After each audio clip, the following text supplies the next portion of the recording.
Hello everybody, welcome back. This is JudiciousFire. I'm on the iOS server.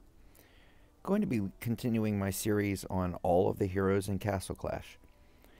We began with Paladin, first hero released, and we'll end with the most recent hero by the end of this series.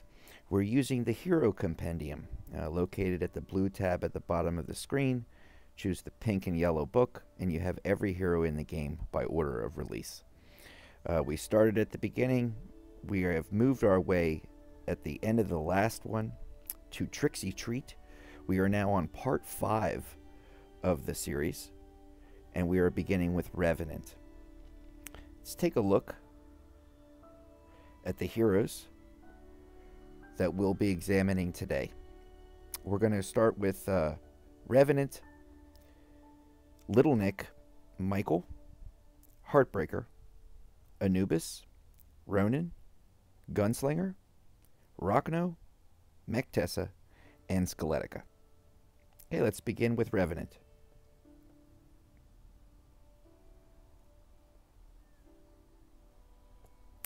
Okay, Revenant.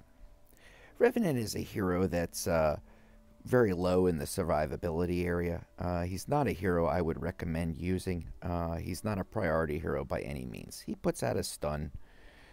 He also creates a doppel, or a fighter, alongside him. He does count as 2 heroes in one, and that can be helpful and convenient, but there are other heroes that do a much better job. His doppel, or his doppelganger, is going to give a chance to heal a friendly hero. This is healing only one hero. It's giving a damage reduction to only one hero. It's not a hero or a skill that I would recommend. In order to keep him alive, I simply have a Sacred Light. It's going to up his damage reduction as well as up his health. The 9 Flame Guard is for a Warden challenge that I was doing a couple of weeks back. Not a talent I would recommend. I think in order to keep him alive and to keep him viable in combat, you would have to have something like a Revitalize, I think, as a main attack talent. It's going to let him put his skill out immediately and at least give him a chance to be active in battle. I have him with Aurora because he can stun.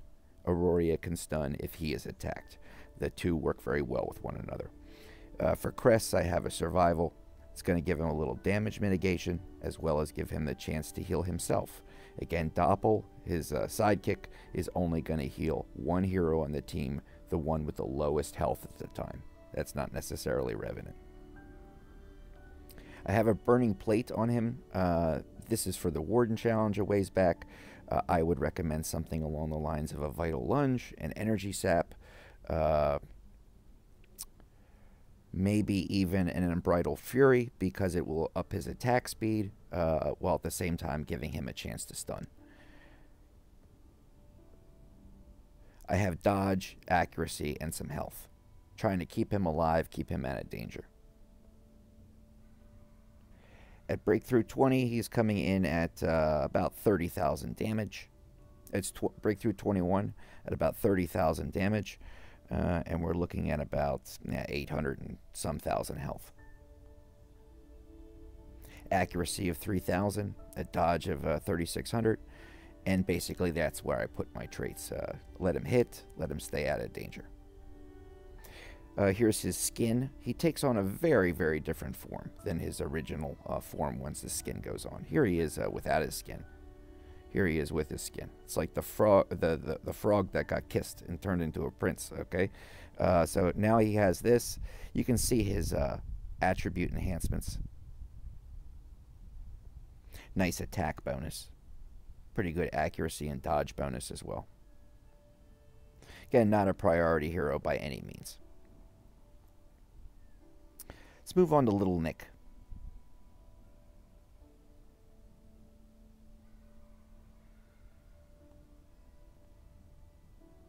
Okay, Lil Nick is, he serves the same purpose as, let's say, a Minotaur Chieftain. If you are not a pay-to-play player in this game and you've not acquired a Minnow, I think Lil Nick is a wonderful second place to what Minnow does. Lil Nick is a base smasher, and he hits multiple targets at once. He rains down these icy shards all over the base, hitting 15 targets every 6 seconds. He can wreck a base pretty quickly. Now, he has a low survivability rate, and kind of like Minnow, I set him up just to do as much damage as possible right away. I figure I'm only going to get 1 or 2 skill activations at best before the guy gets killed, so I might as well make those count. Lil Nick is a very, very helpful hero, but he is not an essential hero. I think by the advanced stages of dungeons, Lil Nick has too low a survivability rate to be a priority member of a 6-person team. I keep him in Sacred Light if I'm using him in a general game mode. It's going to give him some health and some damage reduction, but for the times I want him to do as much damage as possible against a base or inside of a dungeon for whatever reason, I'm going to be using a brute force, and it's going to give him even more damage in battle, but it's also going to work with his high critical rate.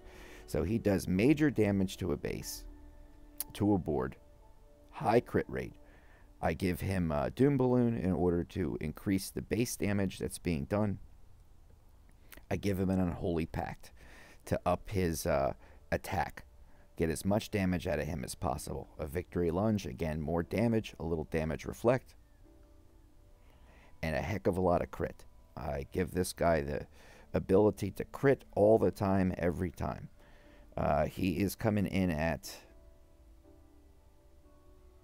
about 33,000 damage and about 590,000 health. Decent accuracy, very low dodge, but that crit rate is fantastic. And you see, his own attack goes up by 600%, and his crit rate goes up by 90%.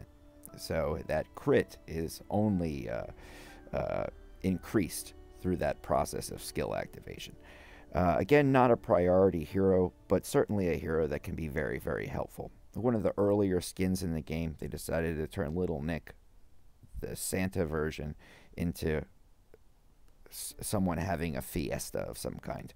Again, I don't really understand the ideas behind most of these skins, but they do provide an attribute bonus, as you can see. So not a priority hero as far as Lil Nick is concerned. Michael. Michael is next. Okay. There we are. Okay, Michael is a hero that I would consider a priority hero. Michael is an amazing hero. He is a hero that is a little bit older in the Castle Clash Compendium. We might be going back, I don't know, approximately 2 years when Michael was introduced. But he was a great hero then. He is a great hero now. He is multifaceted. He has many angles, many attributes, many abilities. He can make your entire team stronger, while at the same time he is also a great hero unto himself. He deflects damage. So I personally would try to stay away from dodge as a trait. You want him to take damage, because he's going to knock it back towards the enemy. You have to be careful with damage reducing talents and insignias, because it will reduce the damage that he's reflecting. I'll get back to that in a moment when I show you the second talent. He increases the attack and attack speed of your entire team by 68%. That is nearly at the Pumpkin Duke level. He is a hero that is like the brother to Pumpkin Duke, like the little brother, okay? But he is a much more, he's a higher survivability rate than Pumpkin Duke. I have him put together with a Vital Boon, and Vital Boon will raise his health, and it will activate when he's attacked. He's somebody I put up in front of the team, to activate his skill immediately and get that huge attack and attack speed boost going to my whole team. Also to start reflecting damage. Vital Boon gives him some extra survivability and removes the buffs of those who are attacking him. I have him with a Wicked Armor. Now, this will reduce his This is like his offensive talent. I run on anybody with a skin as best I can, one offensive and one defensive talent. This way I get two completely different uses out of the same hero. I give him Wicked Armor, give him a little bit more attack, but reduce his reflect damage to only 7,000. Now, as far as his damage reflection, Wicked Armor is not going to, in any way that's great or substantial, going to interfere with that. Now, if I were running him with a Sacred Light, it would already mitigate much of that damage reflection. So I go with Wicked Armor and a Vital Boon. I'm giving him Bublo for the heals. He does not heal, but with Bublo he does. And it will also increase the movement speed of 3 of my allied heroes, and that pairs very well with his skill abilities. I have him with a Revitalize. I think that either in Insignia form or talent form, Revitalize is an essential skill for Michael. It allows him to activate that attack and speed bonus for your team immediately. Michael can be run so many different ways. You could put a survival on him, give him some damage negation. It would interfere with his reflect, but for only 2 seconds. But it give him the ability to heal at all times. You could use him in general combat mode in that way. Another thing to do is, and Michael is amazing at this, you could give him an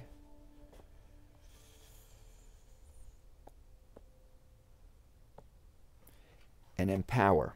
And what Empower is going to do is it's going to give him the ability to fill up his energy bar and then auto proc or activate his skill in combat without actually being attacked. You can sit Michael on your base, on one of your hero bases during, let's say, a Guild Wars defense scenario. Put an Empower insignia on him. You could go Empower main talent if you're pressed, but it's going to be too much energy for him to use, and thereby it's not really a talent I would take to 9. I would just go with an 8 insignia. 7 will work too, 6 even. And every couple of seconds, Mike will proc, even when he's not under attack. And all of a sudden, all of your heroes get a 68% attack and attack speed boost automatically. You will find that an enemy attacks you, and all of a sudden, you're one-shotting them. This is because of Michael. Michael can be used in a Here Be Monsters scenario, in a Hero Trials scenario. He is an amazing auto-proc hero, but he is not a hero that I would put at the edge of your base defenses. I would keep him in the center, much like you would a healer, any debuffer or buffer that isn't going to necessarily have a big survivability rate. Keep him in the center of your group to give him a little bit of protection. For equipment, I have a Blinding Blow. This is great when he's attacked. It's going to prevent the enemy from even being able to focus on him. And you want to be careful with the dodge, so he can get that good solid damage reflect. So I gave him a lot of health because I want him to take damage. I want him to be attacked, and a little bit of accuracy and crit resist. Let me take a look at the skin. Here's the skin. Here's his, it gets a really nice attack bonus, accuracy bonus, dodge bonus. So as far as Michael is concerned, I want to be very specific that Michael is a great hero. He is a guy who I think is a part of any great team. And even though he is now getting a little bit older in years, he, just like a Pumpkin Duke or even just like a Cupid, will always have a place in Castle Clash until they release a hero that is able to buff your team to this degree and this well, and also be auto-proc. And I think it'll be a while till that happens. Here he is at Breakthrough 22, about 32,000 damage, basically 1,000,000 health. His health is very high. There's his accuracy. Again, I don't want dodge, so I went more with health and accuracy. Let's move on to our next hero. We have Heartbreaker.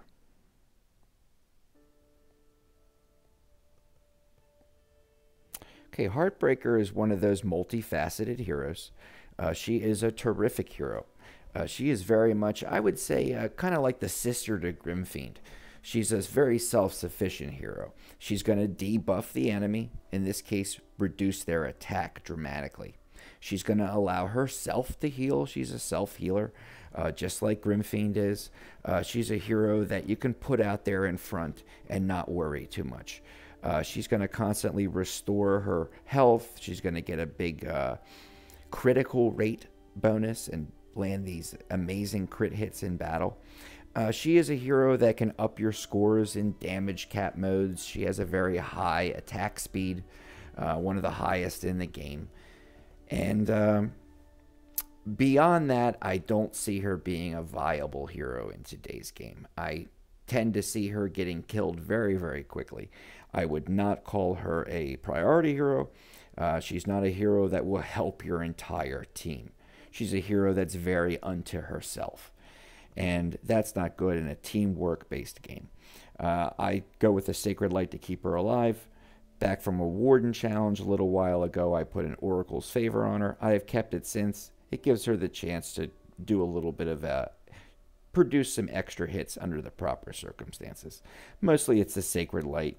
Up her health, allow that heal to actually soak up to a larger health pool. I have her hooked up with Little Havoc to reduce the attack speed of the enemy, just like she does. A Survival, give her the chance to heal even more, keep her alive, double heals. In addition, negate damage. But I would say that with Heartbreaker, I think that a Revitalize to get that attack debuff going immediately, that can be very, very helpful. I also think that something like a any of the damage negating talents or damage reducing talents, even like a Stone Skin, it'd be great to have a Bulwark on her. I believe, yeah, she doesn't have any inherent skill ability like a Bulwark or a War God on her already, so any of these would be great. So these are good talents to use. We go to her equipment. I have a Blinding Blow on her. Now, that one's from the Warden Challenge a ways back. I would probably go with a Victory Lunge. I think also Energy Sap would be great to further lower the attack of the enemy. Her traits, I have mostly Dodge. I just want her to stay alive, stay out of danger. You can see her with her skin. Again, mostly geared towards attack.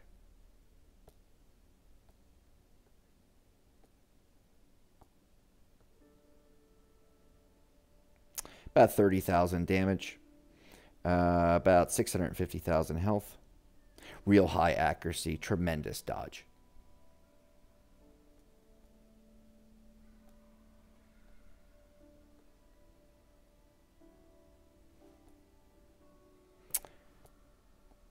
Okay. Next is Anubis. Anubis is absolutely positively an essential hero in this game. I won't be so bold as to rank the most essential heroes in this game. I think each plays an amazing part. But if I'm going to have to put a team of, let's say, just 6 heroes together, Anubis is going to be one of them. He is I can say this, a top 6 hero. He is going to be on the majority of my teams through the majority of game modes. Anubis does a lot of things. I will just go into 2 of them. He does damage to up to 100 enemies at a time. Anubis can clear a board all by himself. In addition, he reduces the attack of the enemy, 100 of them. He reduces their attack, their damage, their strength in combat by 47%. He can basically have the abilities of your enemy throughout the entire game mode, as long as you keep him alive. Anubis is somebody who's got so many angles to him. Let me just mention one other thing. The man has 3 lives. Okay, he comes back 3 times. So he's got the life he's living. He can die, live another life, die, live another life, die, live another life. That's 4 lives and 3 revives. Don't use revive on him. The revive talent or revive crest will not allow him to revive another time in combat. I have him with Sacred Light when I'm running him defensively, and I do on many occasions. One of those occasions would be defense. He is the ultimate Guild Wars defender. He can sit on the base, get multiple lives, do that huge attack debuff against your attackers. All of a sudden, their ability to attack is cut in half. He will hit every person on the board, and best of all, he is auto-proc. Put an Empower on him, he will continually fire off in battle again and again and again. He is an essential hero in Guild Wars, attack and offense, but especially offense, he certainly shines. The Sacred Light to give him some damage reduction as well as some extra health.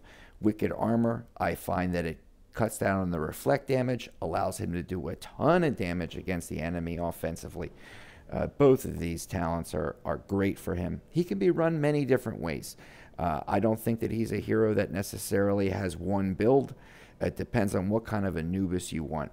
I find that most of the time, Reapster does a tremendous job. Reapster fights alongside Anubis.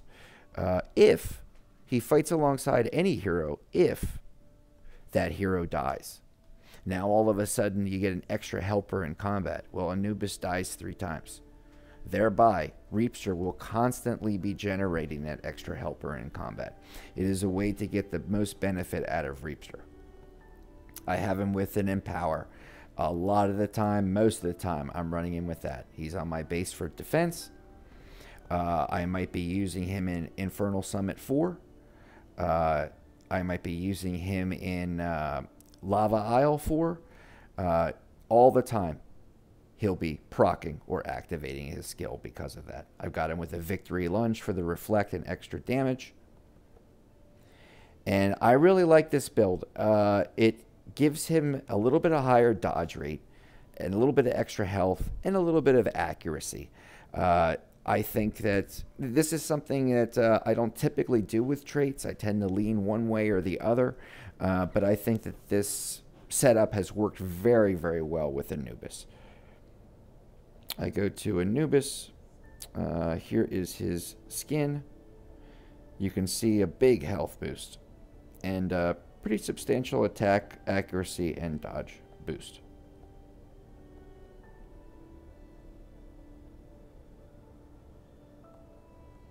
At Breakthrough 22, he's coming in at about 33,000 damage, about 830,000 health, 3,000 accuracy, 3,600 dodge. Really, really nice. He's not a hero that is designed, I believe, for critical ability. I would not go with crit. I would not go with crit damage. I would stay away from something like a brute force and a sharpen. He is not designed for that. And if you're not going to run a Wicked Armor, an Unholy Pact is an amazing talent for Anubis. I'm just finding that in today's game, at this particular time, damage reflect can get him killed pretty quickly. That's why I went with the Wicked Armor. So I would absolutely recommend Anubis for any team at any time. Next hero, we have ourselves Ronin. Where are you, Ronin? There we go. Okay, Ronin is a hero that goes into a netherworld. He becomes basically invisible. During that time, he cannot take damage of any kind. He is one of the few heroes that has that kind of sustained damage negation. Ronin has, I would say, 2 distinct purposes. One would be in something like a Lost Battlefield. You put him up in the front of your team, he immediately activates his skill, and all of a sudden, the bad guys can't hurt him. Since those are short battles, he can often take out 1 or 2 heroes just by himself and already give your Lost Battlefield team an advantage. Another use for him, and I think the most popular use, is in Guild Wars. Guild Wars offense. attacking the enemy. A lot of people run a Ronin during Guild Wars offense because it allows them to enter into the enemy's base. Ronin is invisible, cannot take damage, and he tends to do a lot of base damage. Let's say under a typical Guild Wars offense scenario, and I'm approximating, let's say he can do 35% damage on a base all by himself, sometimes even more. So you'll think, well, you use a Ronin, you use a Lazulix, you use a maybe even a Dread Drake, and all of a sudden you've got a lot of base damage. You then use a Treantar to revive all of these folks, and you get double that base damage. All of a sudden you've got 100% victory in a Guild Wars. So Ronin is a hero that's used primarily for that. I have him with a Scorch. It gives him the chance to have a total damage negation. He can't take damage at all. Now, Scorch is an older talent. I think that Ronin can be run a variety of ways. But I've always liked my Scorch. I think that while he's invisible, he's invincible. Why not give him a 65% chance when the times he's not invisible to be invincible as well? So I think it goes very well with his skill. I also have him with a 9 Sunder. I have him with the Sunder because he has a very high attack speed. And in damage cap modes, he can do a ton of damage, a ton of sustained hits, DPS, with a Sunder on him. He's somebody that I would run 9 times out of 10 with a Scorch for any of the reasons that I've just listed. I put him with Eulophant. This is going to increase the dodge rate of Ronin. I want him to dodge. I want him to stay out of danger. I have him with a survival, giving him the chance to heal. I think this works very, very well in the times that I would use him and for the reasons that I would use him. I think that also a Revitalize would be great to get that skill activating immediately. You could also use a Revive, give him the chance to come back.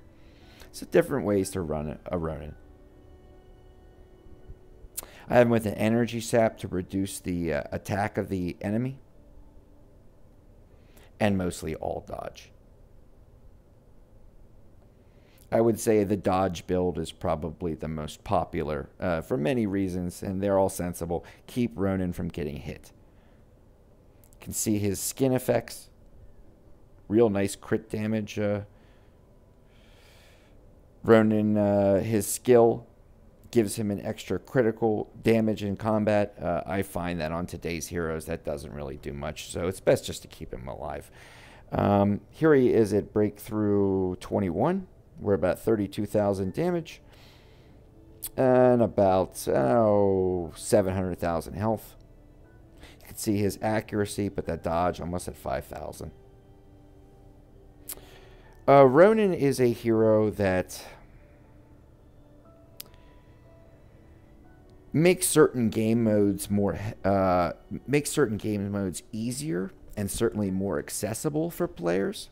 I don't think that anyone's account, though, would suffer if you didn't have a Ronin. I would not put him so far into the category of priority where you need to have a Ronin on your team. He can be helpful, but he's not somebody I go to in general everyday game modes. So not a priority hero, but certainly a top tier, a mid-tier, top of the mid-tier, tier 2 hero. Let's go back here. We're going to move on to Gunslinger.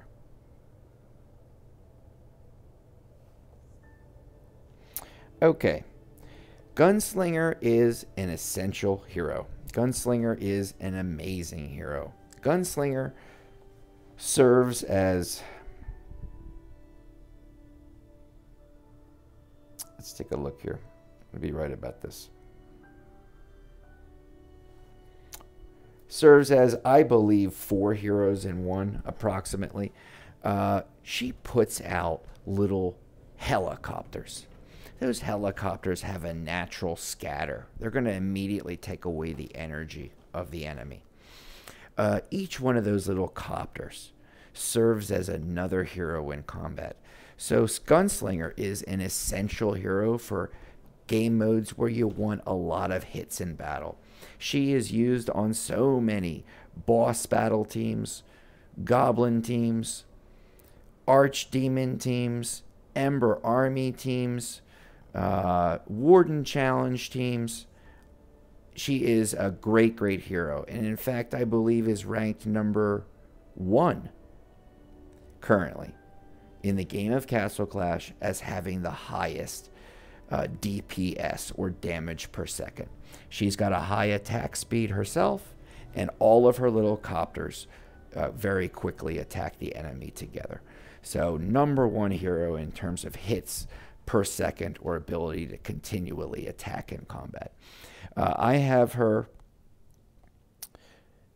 Before I go on to her talent, I want to mention another part of her skill. She is a global hero, meaning she is going to put those helicopters out anywhere on the board. She is a hero that I use in Guild Wars defense. She is a great hero for shutting down the enemy, attacks them anywhere on the board, and keeps them from using their skill with that natural scatter from the helicopters. She is a hero whose own attack is not altogether that much of use in a defensive scenario. For her own attack to be activating, the bad guys have to be right up on her. So when she's globally attacking and putting those copters out, you want to help that. You want to keep in mind that the greatest part of her are all of her little helicopters. You want to keep her alive. So I go with a Sacred Light. It's going to help her with health, some damage reduction when her skill isn't already giving her damage reduction. And for all of those game modes that are damage capped, Archdemon, Wardens, Goblins, this, that, and the other thing, I go with the Sunder for even more hits in combat. Percelat came out, was released as a hero right around the same time as Gunslinger was, if I recall correctly. I think that, like many talents have happened in the game of Castle Clash, and some pets as well, I think that Percelat was just custom designed for Gunslinger. Was meant as that perfect pair. She reduces the energy of the enemy, and Percelat will reduce their ability to regain energy. The two work wonderfully with each other. I have her with a survival all the time, giving her the ability to heal. She lacks that. Now, she doesn't with her survival. I have her with Pyromage, and the reason is I want to up my scores in damage cap modes, where DPS is the key. She's got the number 1 talent for DPS, Sunder, and now she has the number 1 summon, Pyromage. Pyromage of the 3 summons, Pyromage, Blade Knight, and Divine Templar. Pyromage does the most damage against the enemy. I want to keep her alive and keep her out of danger. Health and dodge.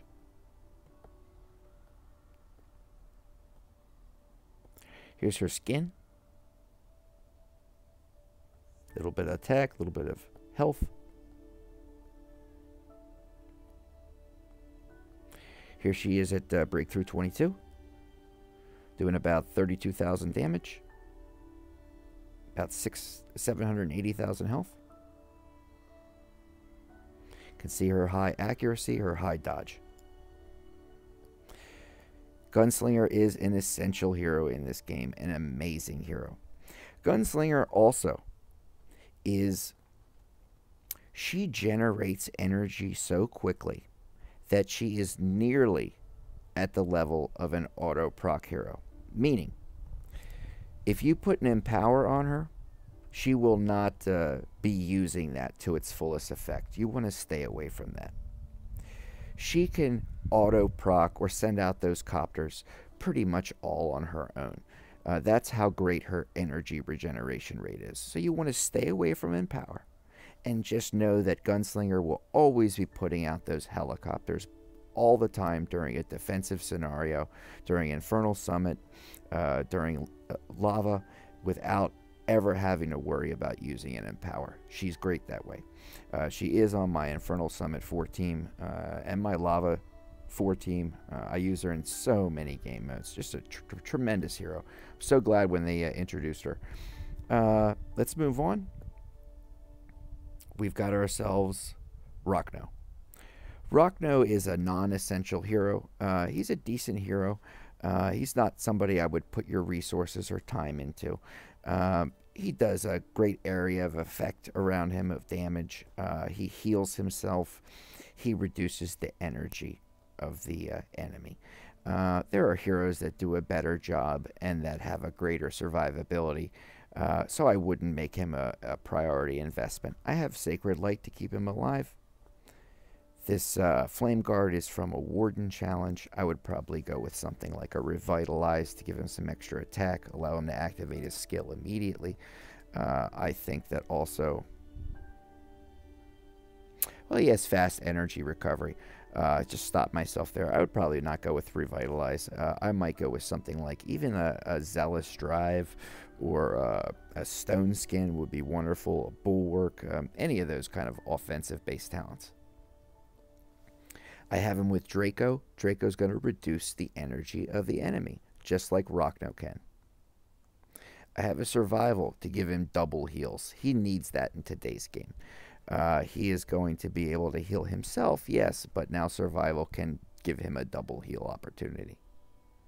I have a Burning Plate from the Warden challenge. I would go something with a Victory Lunge. That would probably be best. Get his attack up as well as give him some Reflect. I have a mixture of health and dodge.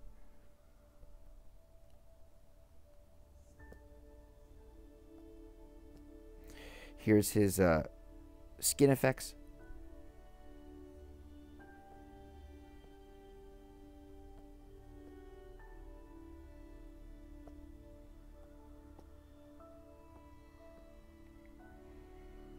$29,000 damage. 850,000 health. Nice accuracy, nice dodge. Again, not a priority hero. Next is Mechtessa. Mechtessa has a damage cap. Like Dovekeeper and Levanica, she can only take a certain amount of damage every time she's attacked. That makes her an incredibly stable hero. But only stable. Only able to survive once that skill starts to activate. She's very much like Destroyer in that sense. She's a bit like a locomotive, like a freight train. A train's very slow to take off from the station and to accumulate speed and gather speed. But once the train's going, there's really nothing that can stop it. Mechtessa is a bit that way. I think that a Revitalize is excellent. Get that skill activating immediately. She's one of the few heroes where I would recommend Survival as a talent because she has a damage cap and because she can tend to be a little bit susceptible, vulnerable to damage until she gets that skill going. I think Survival gives her a nice damage negation window. It also gives her the chance to heal up. She does an incredible amount of DPS. She can really, really get her attack speed up. And Sunder helps her to get extra hits in battle. Even with her attack speed boost, she's not one of the top DPS heroes in the game. But she still has a really nice attack speed. I think that a Fennec pet, any of the healing pets are great. Give her the chance to get that extra heal. Give her a chance to get a little bit of... shield against a negative status. I think that with a life drain, she's one of the few that I put a life drain on. I think that with a life drain, she can become, in certain circumstances, nearly invulnerable. She's not going to be nearly invulnerable up against Dovekeeper or Levanica, but pretty much everybody else. One of the things that really holds her back, though, is the fact that she is a ground-based hero. She's slow to walk towards the enemy, and in that time, she becomes very vulnerable. That's why I have the Survival on her. An Unbridled Fury to get her attack speed up. And you can see her high accuracy and dodge rate.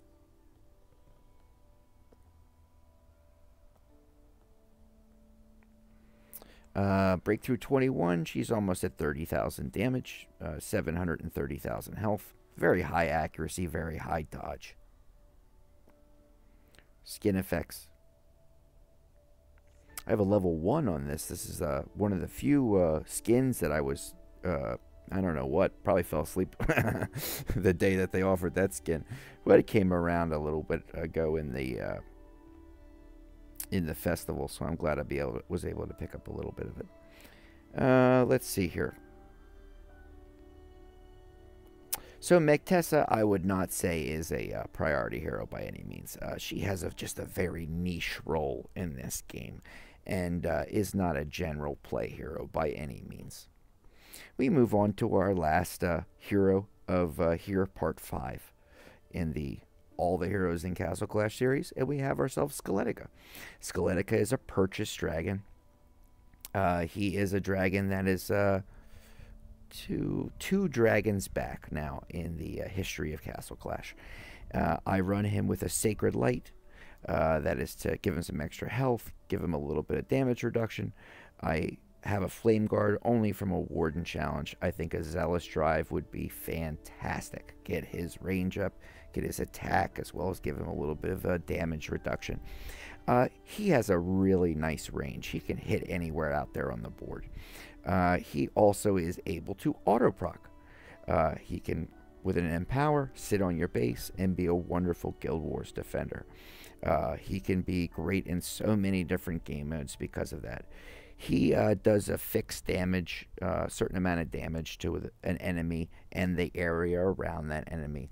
He's great for blowing up buildings, blowing up the enemy heroes. He's immune to stun, fear, energy reduction.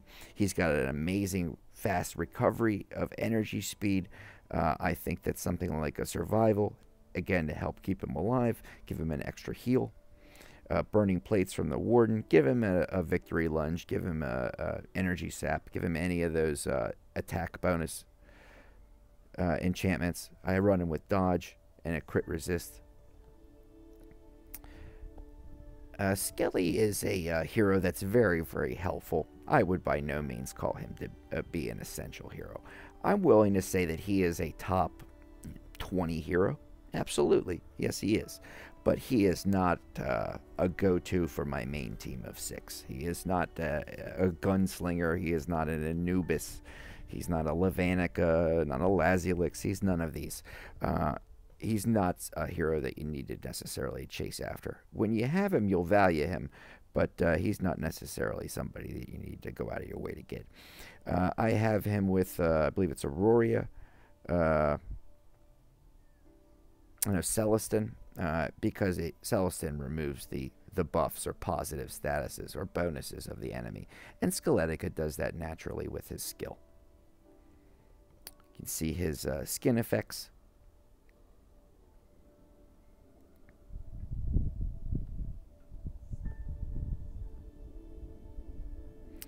Okay, so that was Revenant, Lil Nick, Mike, Heartbreaker, Anubis, Ronin, Gunslinger, Rockno, Mechtessa, and Skeletica. We will take another trip through the Hero Compendium on the 6th installment of this series. We have left off with Skeletica, and we are coming into the recent times here in Castle Clash. Next up will be Walla Walla.